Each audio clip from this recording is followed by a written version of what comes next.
So maybe I'm just going to have to do it from here.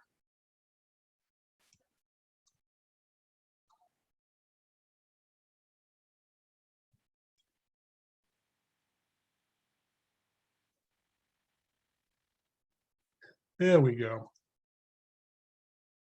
So here's our agenda today and what we're going to be going over. We're going to be going over some examples of some cyber stats and some examples of some cyber crime. We're going to go over the Mass standard for the protection of data for the residents of the Commonwealth of Massachusetts. Some information, cybersecurity controls, and some key aspects that you should be looking at in your programs, and how to spot your strengths and weaknesses. And it never fails when I do these type of presentations, both to our internal customers and when to our employees and customers alike.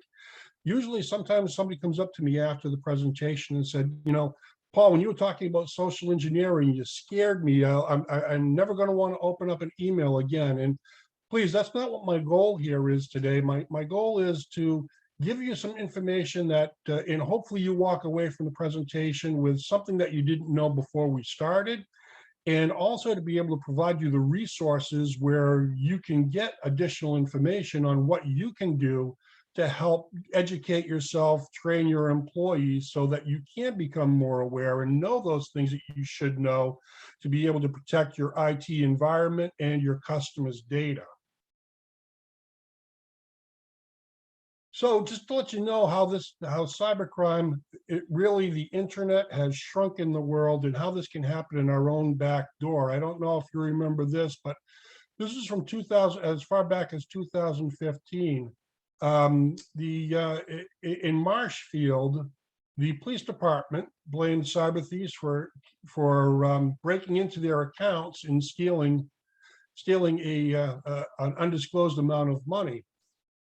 Another example would be, and I don't know if you remember this, but from 2018, it was December 18th, we had hackers that broke into the bank accounts of Cape Cod Community College and made off with just over $800,000. Ironically enough, I was on a cybersecurity panel discussion last night with Dr. John Cox, who's the president of Cape Cod Community College. And one of the things he did was an update on where they are in the process of recovering from this. And he does a great job of detailing how the cyber criminal was able to exfiltrate their network, gain credentials to a privileged user, gain access to the community college's bank accounts, and be able to transmit wires totaling $807,000 outside of the financial institution. Thankfully, the college, with the help of the FBI and their financial institution, was able to get back just over $867,000. But you know, as Dr. Cox explains, this was a altering event for the way that the community college does their business. That, you know, they take a long look at training for employees and training for staff and training for students on being able to spot things like phishing attacks. So again, this is an example of our own back door where things are happening. And, you know, furthermore, just last year, the year before, we also saw that Highline, I'm not sure if it was Highline Cruises that was hit with a ransomware attack as well, or if it was the Steamship Authority, but one of those two, it escapes me right, one of those two was hit with a ransomware attack as well. It was the Steamship Authority, Paul. Thank you, Jim. On average, right now, traveling at faster than the speed of sound, you have 188 million emails that are occurring every minute. So again, we go back and say how that the internet has shrunk in the world. So that's kind of mind-boggling that you have that level of communication happening in that little of a time span. So when it comes to cyber criminals and who they target, who do you think they're targeting more, the large or the small scale businesses? It may surprise you that a small business is 3 times more likely to be the target of a cyber criminal than a larger company. We're going to go over some of the reasons why of this in some slides coming up. What's the number one cause of security breaches? Well, the number one cause is social engineering. 96% of threats or attacks begin with an email that goes to an end user at an organization that unwittingly helps a cyber criminal gain access to that company's network. This is the one that's really alarming, is what percentage of organizations have assessed their readiness for a cyber attack? And it's very important that you do this before it happens. I like to say, and I have said for years to our board of directors and the senior leadership of the bank that I work for, that when it comes to a cyber attack, it's not a question of if, it really is a question of when it's going to happen to you. The better prepared you are in advance, the easier it's going to be for you to be able to deal with that cyber attack and be able to remediate and recover from that cyber attack. But it is kind of shocking that less than half of organizations have put any thought into an incident response plan to prepare and become ready for what would happen if they were the victim of a cyber attack.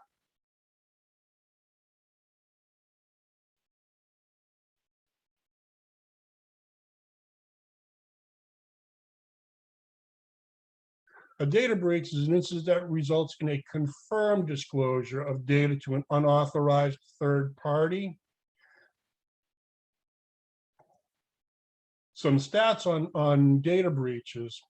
On average, the cost of a data breach worldwide, and this is a 2020 number. I haven't been able to update this number since 2020, but at that time, it was $3.86 billion worldwide is what was being spent on data breaches. This next number is a recently updated, it is 2022 number. The average cost of a data breach for a US company is $9.57 million. That's in what it costs to recover from the breach, cover the costs of what it takes to recover from the breach, cover the cost of making anybody's information that was improperly disclosed whole. And again, that changes. I mean, that's on average, depending on what industry you're in, that can vary. I know the biggest exposure is to healthcare companies, followed by financial companies. Like, for instance, financial companies, it's that number for average data breach is $5.87 million. Healthcare, it's over 10 million, but on average 9.57 million to a US company. Average time it takes to detect a breach, over 196 days. That's because when a cyber criminal does exfiltrate your network, they want to make sure that they hide their steps. They don't want you to discover them right away. The longer they can stay on your network before they're discovered, the more successful they're going to be. Data loss resulting from malicious attack on average cost $246 per record. So this is important because when you think about it, if you don't need to have data and if you don't need to keep data on your network, don't. You're just risking potential exposure. For example, if you don't need to take a customer's social security number, if there's no reason for you to have that social security number, don't take it and keep it on record. You're only risking exposure if something ever does happen on your network. Commonwealth of Massachusetts has their own laws pertaining to data privacy. Legislation stipulates security requirements for organizations that handle the private data of residents of the Commonwealth of Massachusetts. It's right there. If you go out and you Google 201 CMR 17, which CMR stands for Code of Massachusetts Regulations, you'll see the reg come up. And if you, as a private citizen or an organization, maintain any data on a resident of the Commonwealth of Massachusetts, this law applies to you. The law stipulates that you have to have standards in place to make sure that you're taking steps to safeguard information of a resident of the Commonwealth of Massachusetts. We usually do that in policy.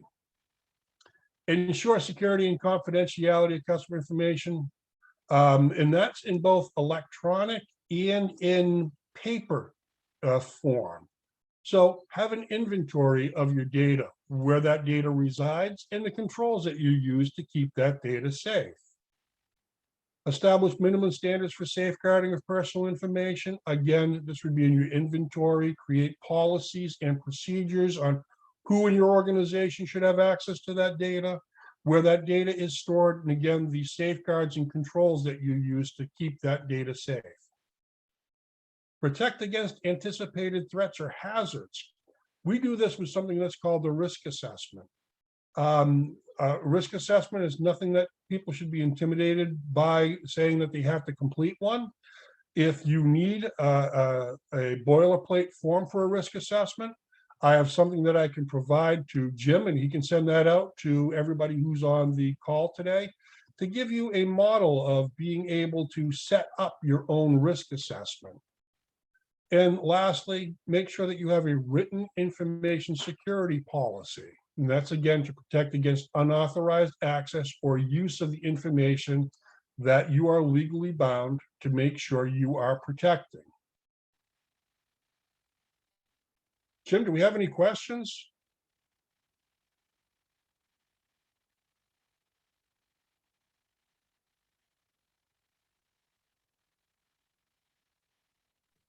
Paul, one person is concerned about the running script along the bottom of your slides. Is there a way for you to enlarge your slides so that that's less distracting? You mean the closed caption? Yes. I can also turn that off. I do not know how to make the slides bigger and turn that and Okay. That's fine. okay. And also, Jim, feel free to share a copy of the PowerPoint presentation. I am going to send a recording, the recording link for the session out to everybody who registered, which will also have the PowerPoint embedded in it. Okay. So what's your best defense against cyber attacks? Well, first and foremost, there is no silver bullet that takes care of everything. You have to more or less think along the line of defense in depth, because you have to really vary the type of controls you're going to deploy to be able to protect your data and your network. And again, you can't always think of this as fully electronic. You have to think about the paper or physical information that you're going to be storing as well. So the first form of control that we look at is technology. And technology is, I have listed here as a good control. These are your technical controls: preventative, detective, so on and so forth. And I have a slide coming up to elaborate more on technical controls. But you see, I only have this as listed as a good control. And the reason why I have it listed as just good is because normally, again, as mentioned earlier, cyber criminals don't normally attack your technology. They attack what the weakest link in the chain is. And unfortunately, that's the human element, either the employees of your organization or you yourself. So when we think about defense in depth, we have to utilize our technology, and that has to work in concert with the policies that we put in place, or what we call administrative controls. Policy lets employees know exactly what they can and cannot do when they have access to the company's network, such as acceptable use. You tell your employees, you have access to our company network and the internet through our company, but you're supposed to only use it for business purposes and business purposes only. So that doesn't mean you're going to be browsing the internet to expose the network to maybe malicious software that can be propagated to your system by just visiting a website which has drive-by malware associated with it. That's a type of malware. Just by visiting a website, you could be exposing your device.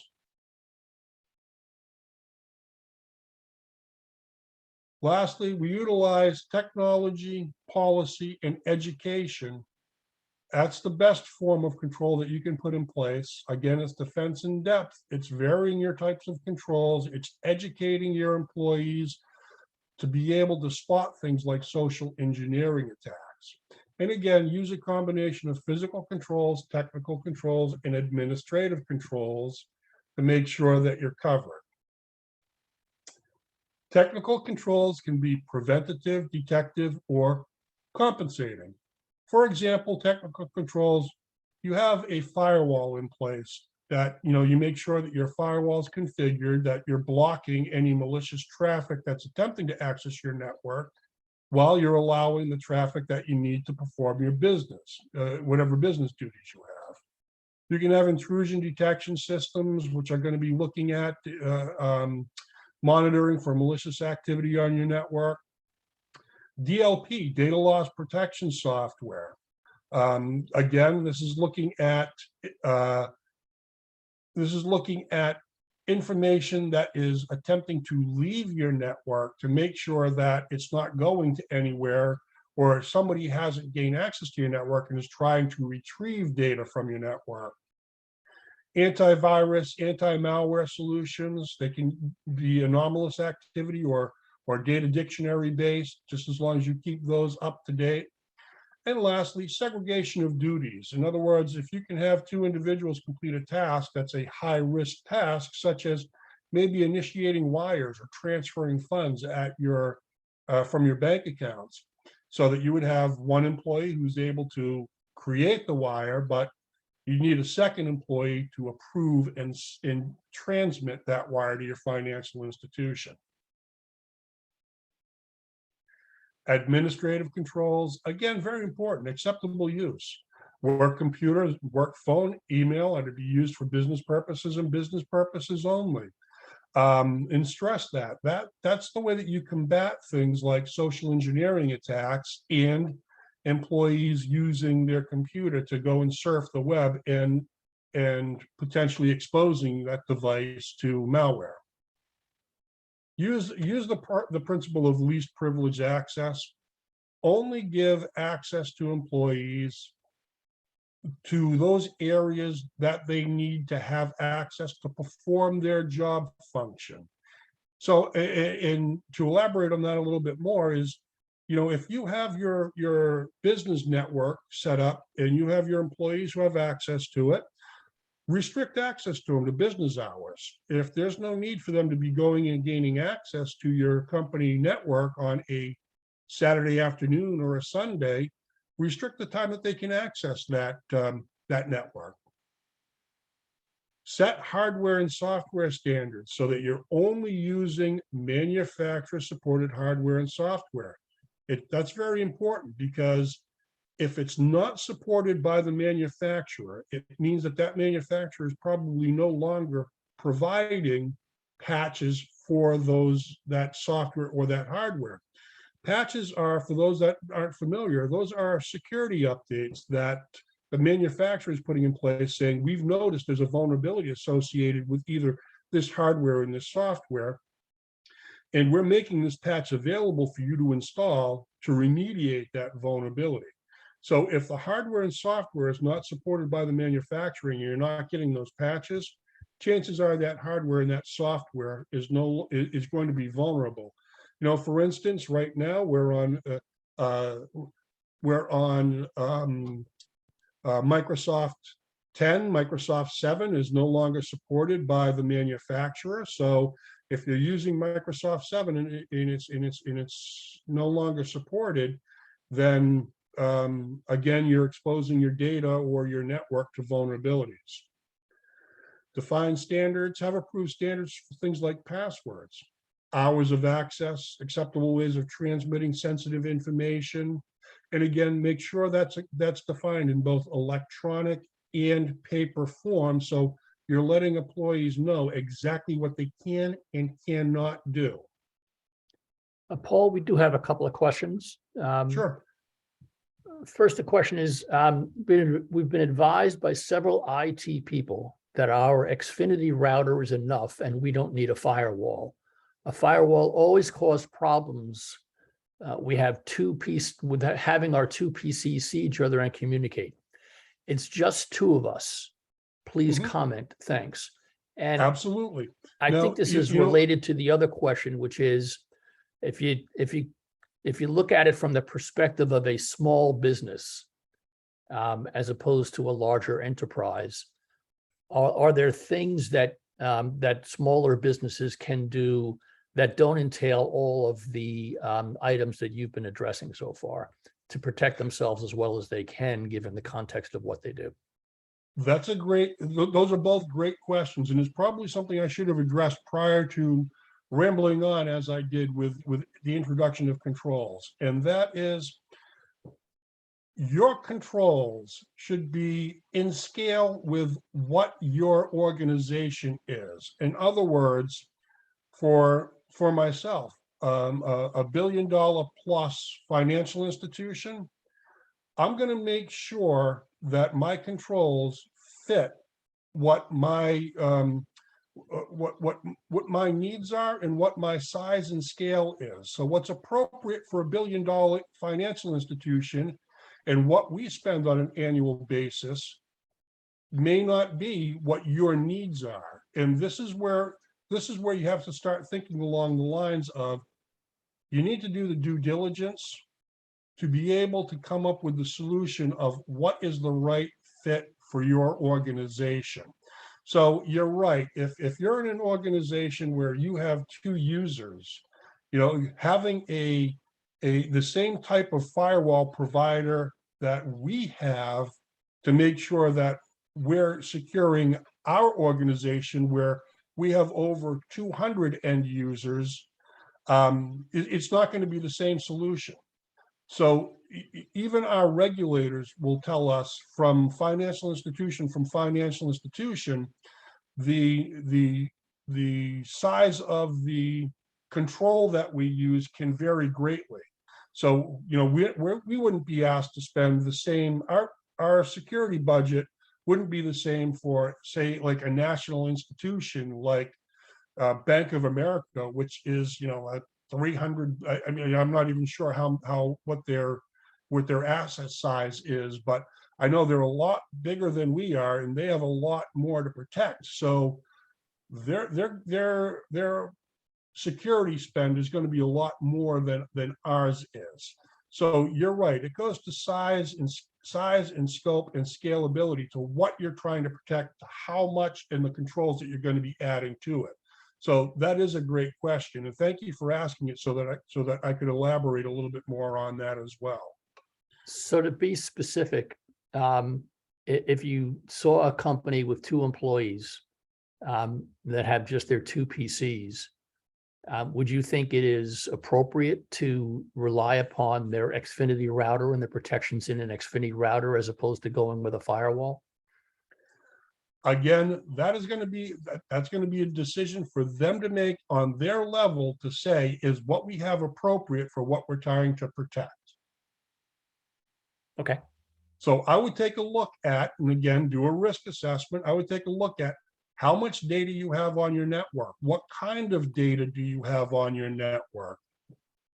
And what should you be putting in place to make sure that you are securing that data that's on your network?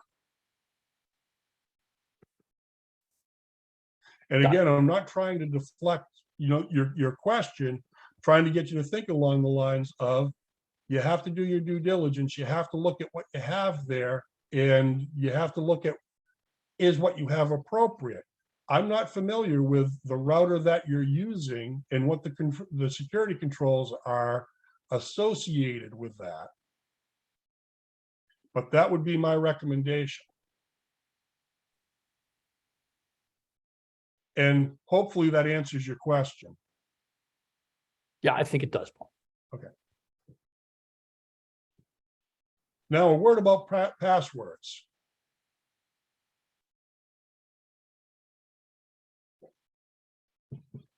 Passwords, unfortunately, are still our first line of defense when it comes to securing the applications that we access, that we need to do our business, that we need to perform our business functions.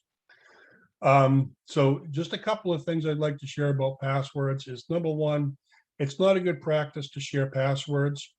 Two reasons. If you share a password with somebody, what's to say that that person isn't sharing it with somebody else? Number two is, if you ever want to look back at who did what and when they did it, using a password is going to be one of the only things that's going to be able to tie back that maintenance or those functions that were performed to a particular individual. The other reason why I say never share your passwords is pretext phone calling or vishing is a popular social engineering attack vector right now.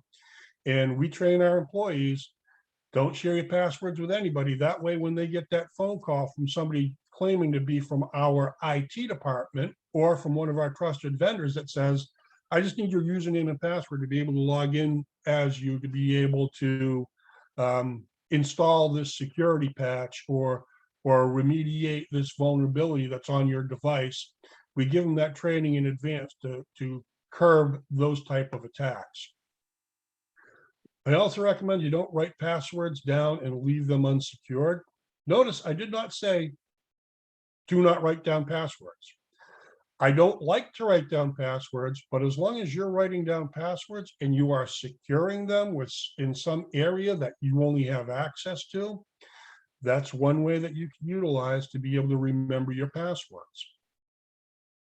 Do not use high profile related passwords such as spouses' names, favorite vacation destination, favorite sports teams, something like let me in, or in my example, incorrect. Do not use the same password for all your applications. You know, myself in my personal life, I have an eBay account, an Amazon account, a PayPal account, a number of different accounts that I use. And if I was to use the same password for all of those applications, it would make it very easy for a cyber criminal that if they gain access to one of my applications, I've just turned over the keys to the kingdom for all the other applications that I have access to for them to be able to access because I'm using the same password. To make it something you can remember, when you get a new piece of hardware or new software that you just bought, when you install it, one of the first things you should do is change your default passwords. Now, I know that somebody brought up earlier their Xfinity router. How many of you use Xfinity or Comcast for your Wi-Fi at home? And if you did, how many of you changed the default password as soon as the technician left after they set up your Wi-Fi? And how many of you periodically go in and change that password on your Wi-Fi? If you didn't change it when the tech initially left your house, normally they make it something like your account number, anybody who's going to intercept your mail could have access to your account number and gain access to your Wi-Fi network. So again, do change the default passwords, do make it something that's unique. And if you're given the opportunity to make it a complex password using the combination of uppercase, lowercase, numbers, and special characters, use every single one of those that the application is giving you the ability to use.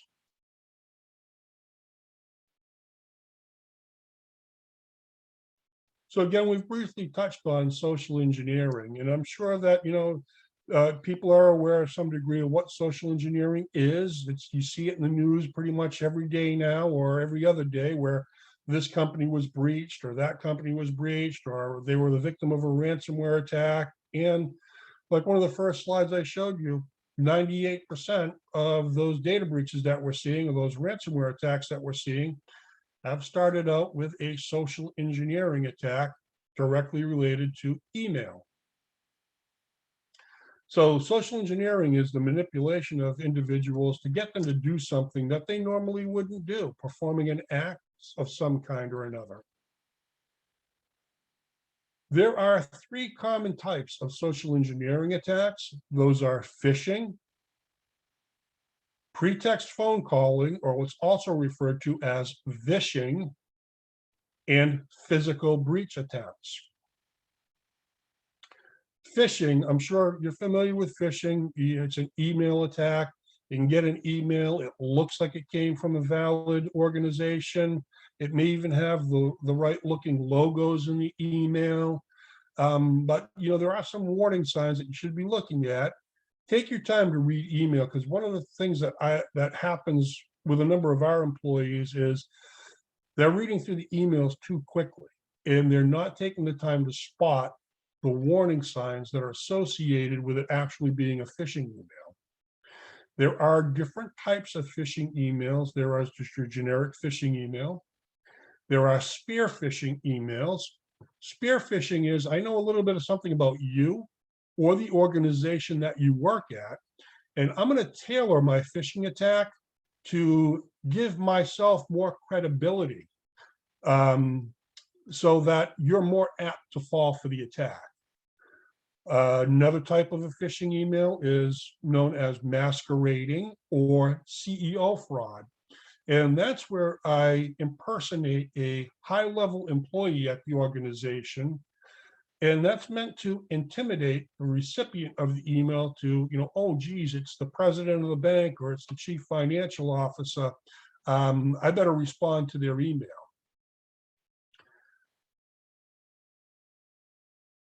Phishing emails, again, they appear to come from a trusted source. There are different types. Warning signs, and learn to check the warning signs. Questionable from email addresses. We have people impersonating the CEO of our organization all the time and sends emails to employees.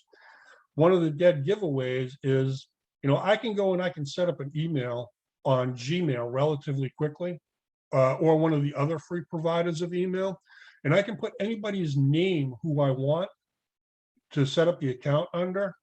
But what I can't do is spoof the email address. So in other words, if I wanted to impersonate Paul Forney, I could go to Gmail and I could set up an account under the name of Paul Forney.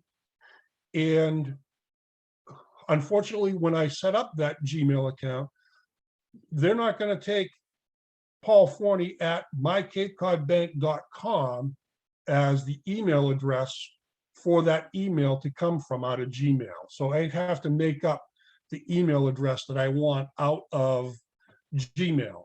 So always check the person's name to what the email address actually is.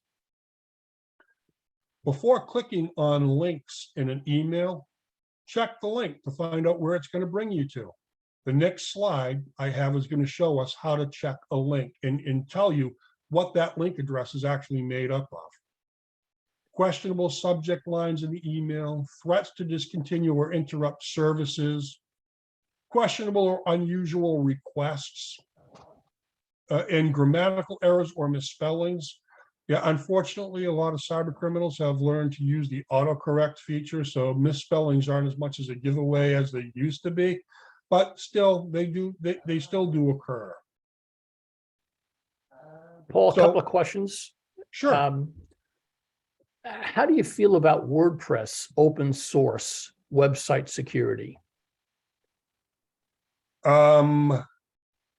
Again, it depends on what the use is going to be for. I mean, when you're talking about WordPress, are you talking about the creation of your own website? Yes, I assume that's correct. I wouldn't be as worried about WordPress as much as I would be about where the website is hosted and how you're controlling access to the people who have access to your source code for your website. WordPress is widely used. So it is something that, a lot of companies use. You can use it safely. Again, it's all going to depend back on where your website is hosted and the controls that you use to secure access to the people who can change anything on the website. Related questions. Could you comment on website plugins for malware and firewalls? This person has gotten messages from WordFence, for example, saying there have been attempted logins from other countries. Is it worth upgrading to premium features when you're dealing with a solo business owner with a simple website without e-commerce? Okay, my comment or my response to that would be, is I would look into a third-party provider that performs penetration testing on websites. I would engage that organization, and this is something that I would do on either an annual or semi-annual basis, to have them perform the pen test on your behalf. Again, this is a vendor you're going to partner with. I would have them do the pen testing on your behalf, and I would have them guide you on what appropriate actions it would be to secure your website and what you need to make sure that your website is safe and your organization is safe. I don't do a lot of pen testing. I do rely on third parties that perform this function as their business line. That's all they do, to do the testing for me and provide me their results so that I can go back to the company that hosts our website and say, here are the things that we want to make sure we're addressing to make sure our website is secure. Do you have any offhand estimate of what that would cost on an annual basis?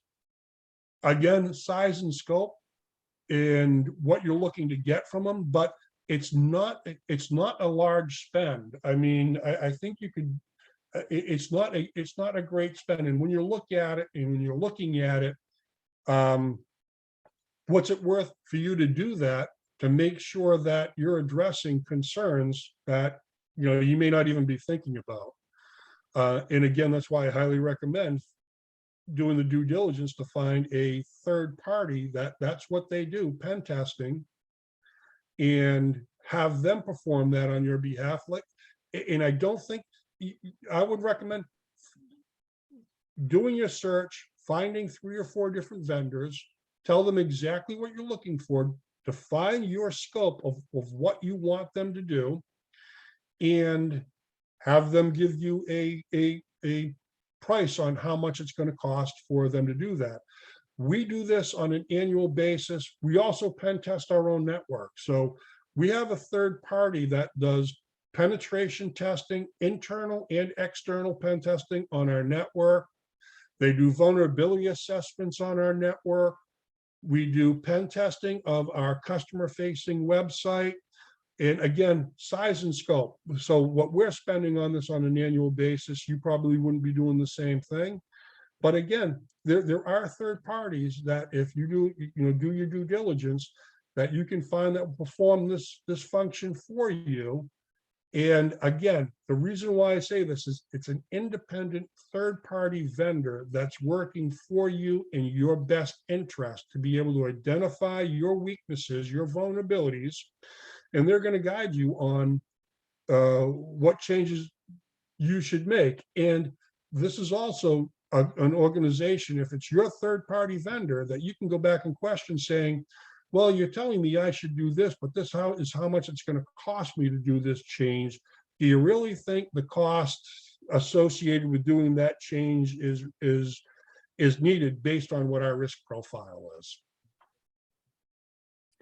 A related question: when you say concern over where the website is hosted, what are the top 5 things that one should be looking for when choosing a web host and a domain register to mitigate cyber attacks to any degree? Well, first is reputational risk. Look at the vendor that you're doing business with. What's their reputation? Second, again, when we start talking about doing vendor due diligence, the level that I do vendor due diligence to may not be the same level that you're going to need to do vendor due diligence to. But when I look at a third-party provider to host my website, we're looking at their reputation. We take a look at their financials. I take a look at their SOC reports, which is an audited report that's, excuse me, done by a CPA firm. It stands for Standards of Operational Controls, that looks at either the organization's controls they have in place for securing the confidentiality, integrity, and availability of data. So it'll tell you all the controls that they use. I look at, does the person hosting my website, do they have BCP DR plans? So if something happens at their main building, do they have business continuity and disaster recovery plans in place for how they're going to continue being able to provide service for my customer facing website if something happens to their facilities? I'll look at, do they have cyber insurance? So if they are a victim of a cyber attack, does their cyber insurance cover them, cover me? I look at, do they have an incident response plan, so that if they do have an incident where somebody breaches their security controls, are they informing me? Are they informing my customer? Are they remediating? Do they have a remediation plan? What are the steps they're going to take to recover from that incident? So a small business person, would you recommend the biggest thing they do is research reputation and what loss penetration might have been experienced by the website host? Correct. So again, size and scope. I mean, at least do that. At least go out and look at them and do a search on their name, just to, and you may want to do that search based on the name of the company and the word data breach, just to see if they've ever had a breach. The other thing you can do as well is you can ask colleagues if you belong to any organizations or groups for what type of business that you do. Ask other people, who are you using and why are you using them, and have you ever had any problems with this company before? And the last question, I'll let you get back to it. Can you recommend the names of any private computer consultants who specialize in cybersecurity issues for small businesses? Yes and no. I can provide you a list. I cannot provide you one. So I will. So if you're looking for a number of organizations that help with securing your network, providing those types of services, I can provide you the names of 2 or 3 different companies. Paul, maybe what you could do is send those to me and I can circulate those to the people who participated. Absolutely. And at the same time, maybe recommend a few domain hosts and registrars that are worth a small business's consideration. Okay. Great.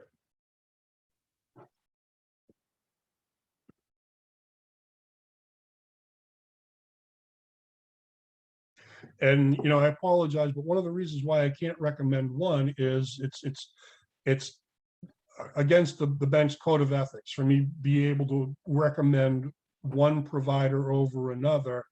Well, you also don't know all the circumstances of individual businesses. Correct. And it's also against the policy for SCORE when there's multiple potential vendors to recommend one, but to provide people with a list that they could then do their due diligence is perfectly appropriate. Okay. So unless you have any more questions, we'll get back to uniform resource locators. Go ahead. Okay, so a uniform resource locator is pretty much the same thing as a street address. So again, when we go back to our email, we talk about an embedded link within an email. If you just take your pointer your mouse and you hover over the link that you see in that email, you should have the web address that that link will take you to up here. And so if the link in the email says it's going to take you to the Cooperative Bank of Cape Cod, I would hope when you hover over the link, you see the domain for the Cooperative Bank of Cape Cod and not something else in that web address. So here's an example of a URL.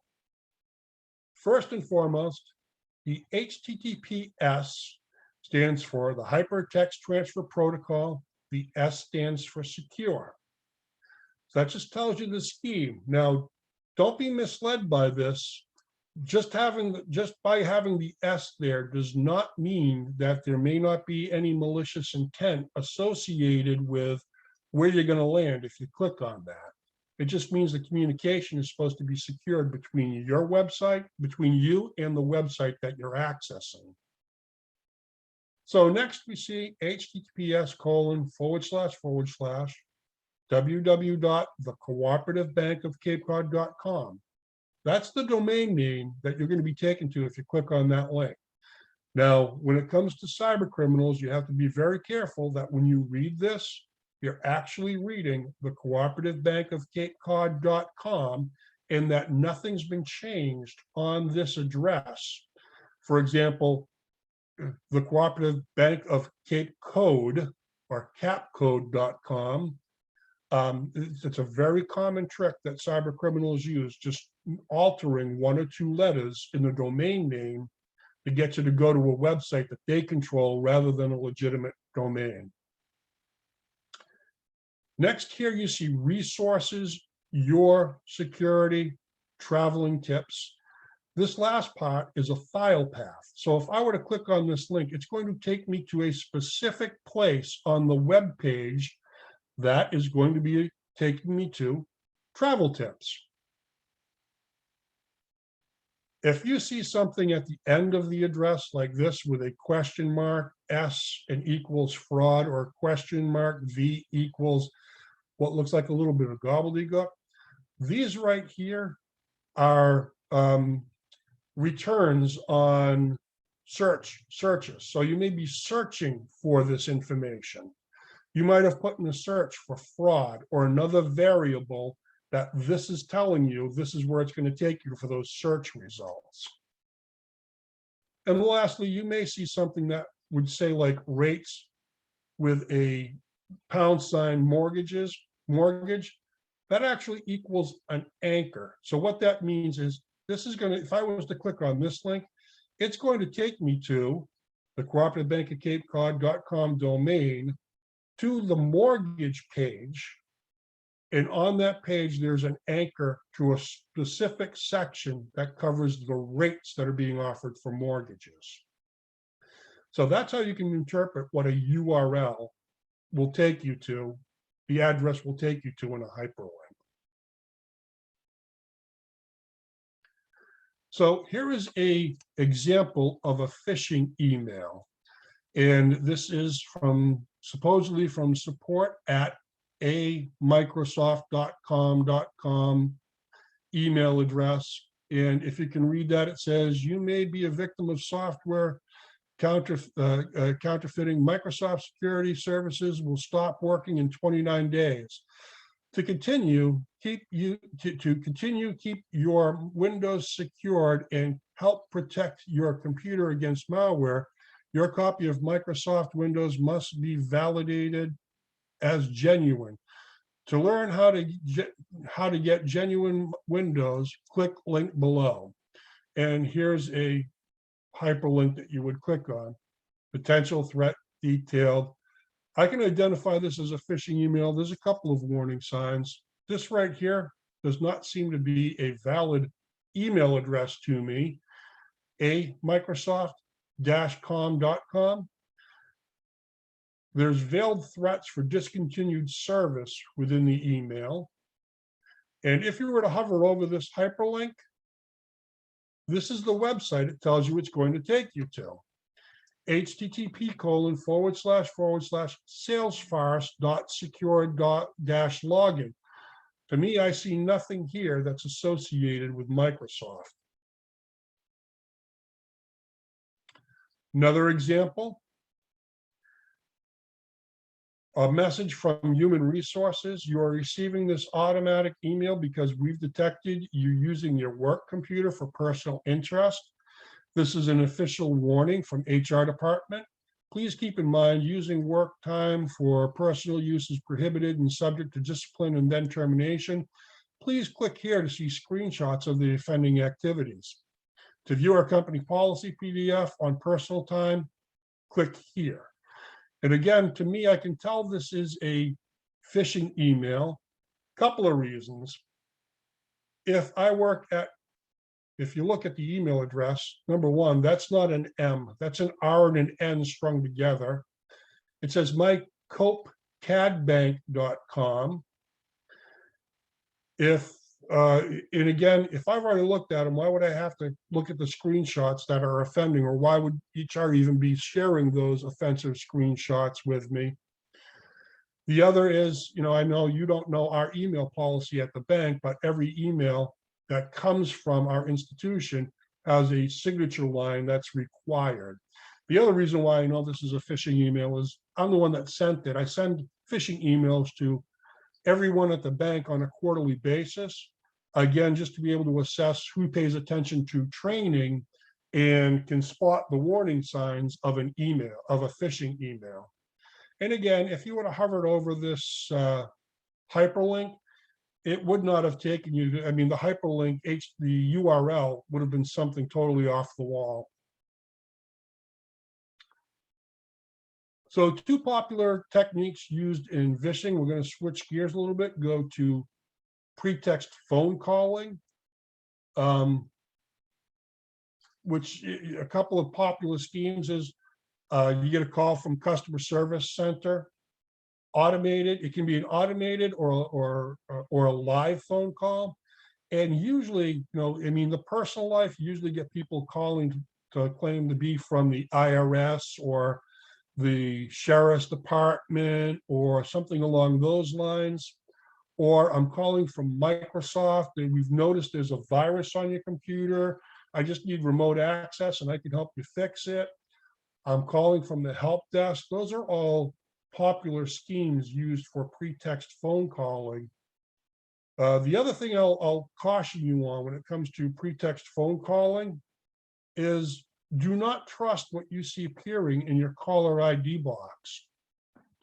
It's very simple for me or for a cyber criminal to be able to gain access to. I can go to areas that I know of on the dark web, and for $50 and for 5 minutes of my time, I could purchase a calling card that will allow me to call into an 800 number.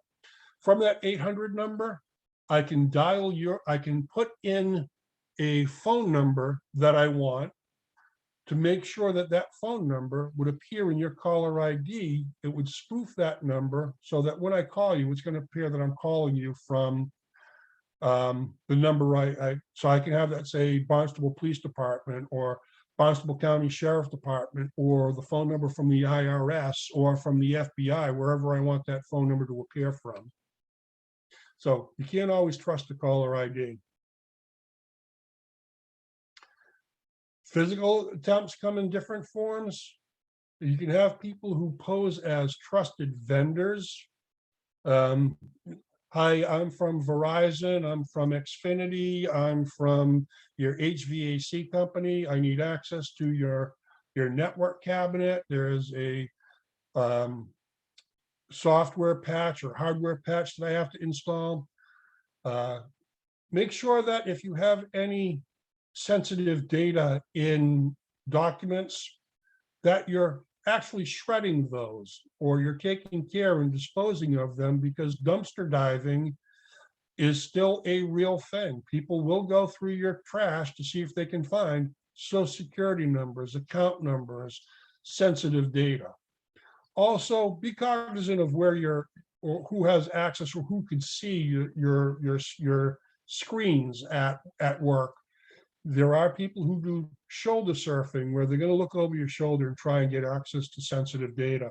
This happens at ATMs all the time. People shoulder surf to see you entering your PIN number, or gas stations as well. So how to combat?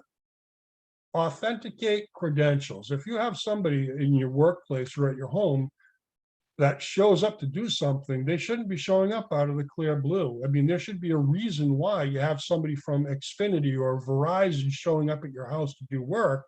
Either you've called them, a spouse has called them, or if it's at your workplace, somebody in your facilities department or your IT department has called them.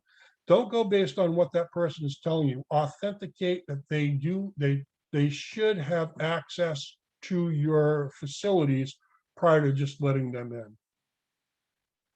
Always shred sensitive information. If your computer is going to be in a public area where other people can see the screen, use privacy screens. Privacy screens, I know that there's a number of companies that provide them. 3M comes to mind. You can purchase them from Staples or Amazon or eBay, and they fit right over your monitor. And what it is, if you have to be sitting right in front of your monitor to be able to screen from 3 feet back or from an angle, other people won't be able to see your screen. And always, when it comes to things like shoulder surfing or where you're working, be aware of your surroundings and who's around.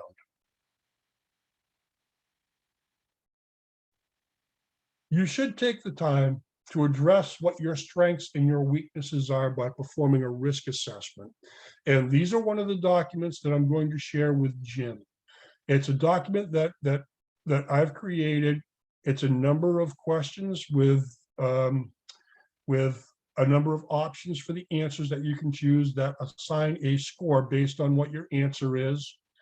You just go through that, you add up what your score is, you look at where your institution or your organization falls based on the score, and it'll help you identify, based on your score, where you need to add strengths to curb those weaknesses.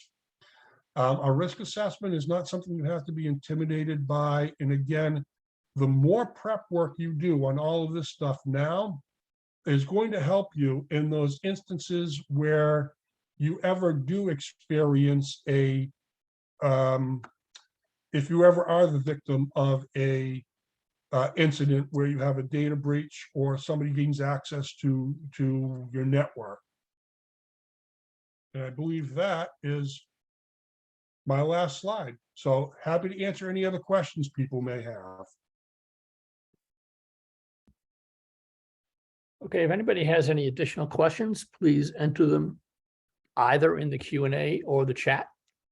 One thing I'd add to what Paul said, I know that as a business person, I frequently traveled on airplanes. And it's very important if you're on a plane to make sure that you protect your laptop. And there's lots of people who are anxious to look over your shoulder to see whatever it is that you are working on.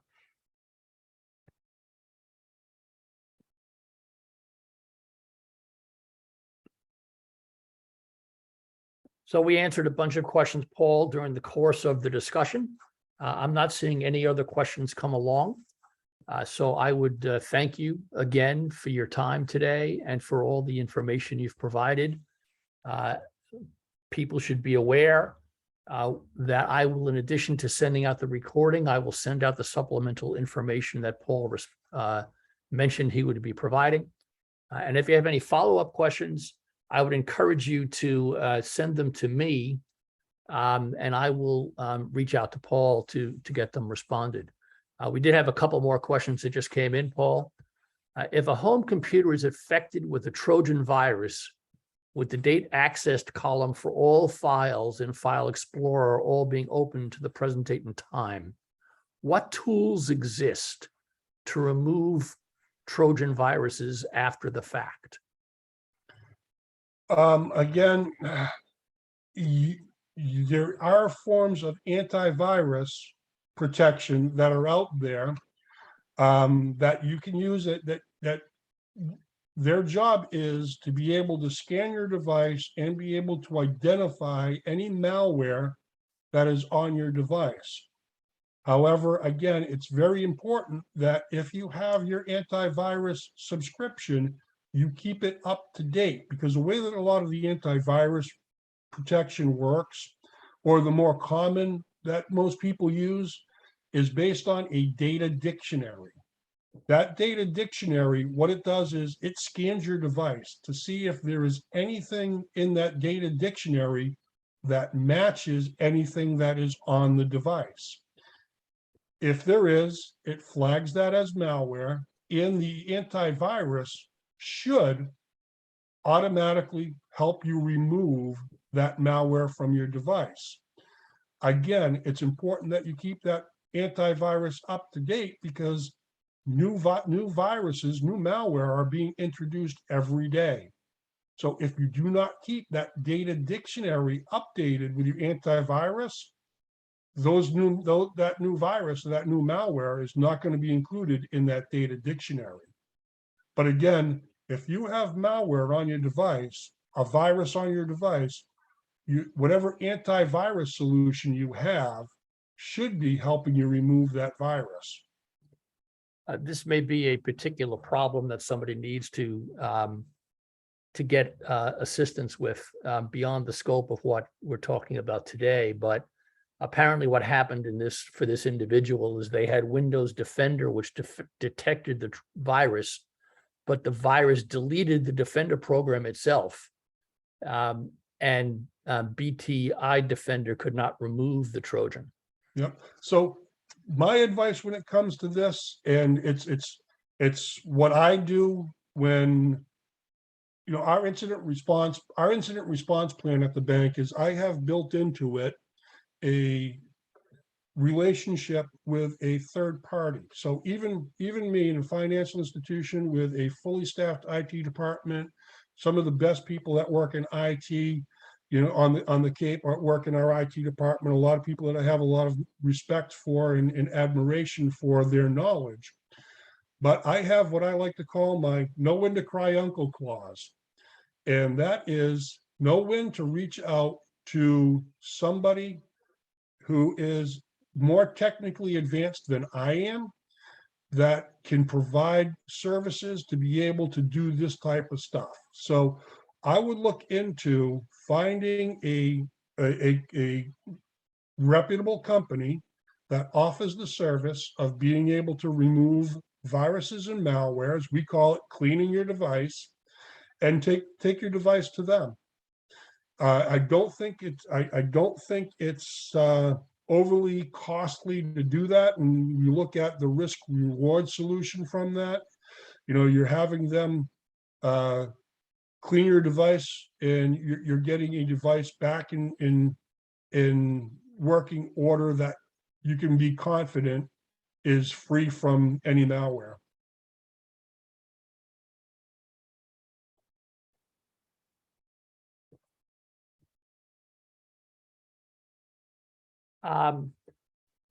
Again, I think this is a specific question to this circumstance. If you've had something infected by a virus that clearly infected and accessed files, should you go out and buy new hardware? Can you do a hard image reset to factory settings with software? Is that enough? Again, I think this is something you really need to speak with a third party about. I would agree. And when it comes to that is when we start talking about viruses and malware, there's a reason why one of the first slides that I showed you, there's a reason why cyber criminals usually wait a number of days before they launch the attack. And I believe the date was 189 days that that malware has been on the device for. Ransomware, for those, I think everybody's familiar with what ransomware is, but without getting into too much detail, ransomware is, one day you go and you try to log into your computer and you get this message saying, all of your files have been encrypted, and if you want to gain access to them, you have to pay us this much money in Bitcoin, and we'll send you a key to be able to gain access to your files. Well, if you periodically back up all of your files, one of the things you can do is you can say, you know what, I'm not going to pay this ransomware. I'm going to dump everything and I'm going to restore from a backup. Well, you're only as good as your last backup. In other words, what happens if that malware has been on your device since your last backup? It means your backup is infected with the same malware that you're dealing with already, and that you don't have a viable backup to restore from. So again, unless you're going to take the machine down to absolutely nothing and restore the image on your device from a clean image all over again, you're losing all the data that was on your device. Taking your machine down to nothing and restoring from a previous image that is good, you'll be able to use the machine again, but you're going to lose everything on it. So again, this is where I would know when to reach out to ask for somebody who is a professional specifically in this type of activity to be able to give you the best possible chance of recovering whatever you can recover, or again, just recovering from the vulnerability that was introduced to your device. Could you briefly discuss whether mobile hotspots are safer than Wi-Fi? To me, I do not believe that is again, it's going to depend on the device and how you're connecting as well. I don't trust a network that a Wi-Fi network that I don't know what's on the network, and are there sniffers on the network? Is what's looking at it? And even if I'm connecting with a VPN, a virtual private network, again, who owns the hotspot? How do you know who has access to that hotspot? Who's watching your traffic? How are you securing your traffic? Again, when it comes to but again, like I said, let me caution you and take that with a grain of salt. It all depends on what you're doing and what information you're accessing and what information you're transmitting. If you're asking me if I would put my customer data out there on a network or a hotspot that I didn't know the answer to, how is that secured? Then I wouldn't do it. And is connecting to a printer in an unknown area by Wi-Fi or Ethernet cord safe? Again, who owns the Wi-Fi connection? How are you transmitting the data from point A to point B? What are the controls? What are the controls associated with the printer? Is that data going to be stored on the printer once you've already printed it? Printers are a particularly questionable thing these days if you don't own the printer. Printers may retain images. Printers can retain in their buffers, documents that have been printed out. Is it your printer or is it somebody else's printer? So I think the real answer to all of this is that if you are not confident in the Wi-Fi controls and you are not in control of the printer, you ought to be recognizing that there is risk anytime that you are going out to the world with any of this, and you need to be careful with it. Correct. And, one of the things that I bring up every now and again, if you look at it, is one of the things that people don't take into consideration these days, IoT, Internet of Things. And, I'm forever commenting on one of the biggest enemies of sound information security is convenience. well, it's really convenient for me to be able to do this, where if you don't stop and think about what are the information security controls that should be in place before I start doing those activities, then you may be exposed to risk. And the reason why I print out IoT is people think, oh, this is great. I just got this new refrigerator at home. I just got this new Ring doorbell at home that it just wants to automatically connect to my Wi-Fi. It's so simple for me to set it up. Yeah, that's true.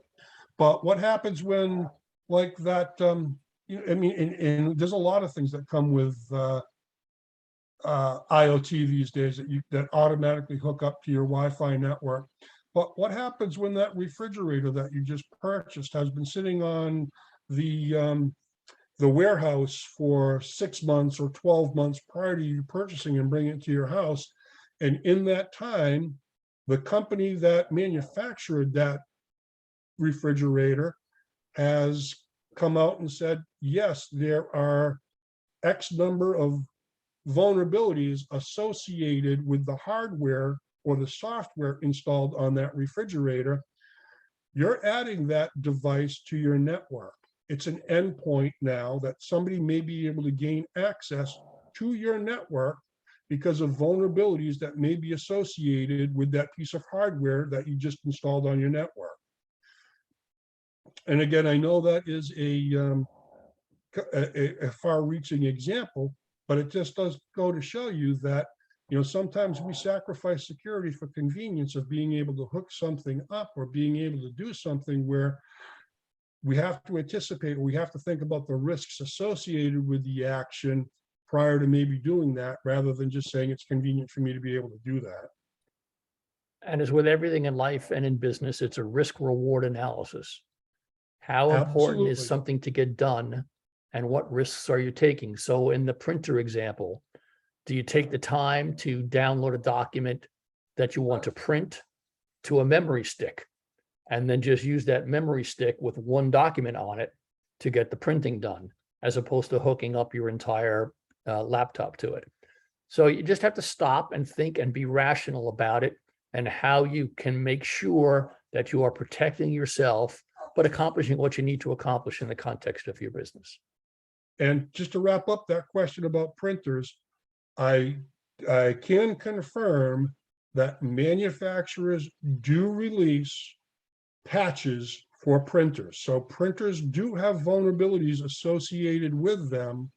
And if the printer is not appropriately patched, there are vulnerabilities associated with using that as an endpoint device.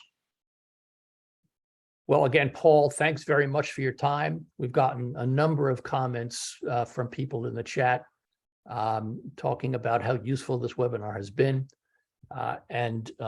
It's very good of you, and again, of the Cooperative Bank of Cape Cod, to make you available to SCORE, to carry on programs like this, which are really beneficial to our small business community.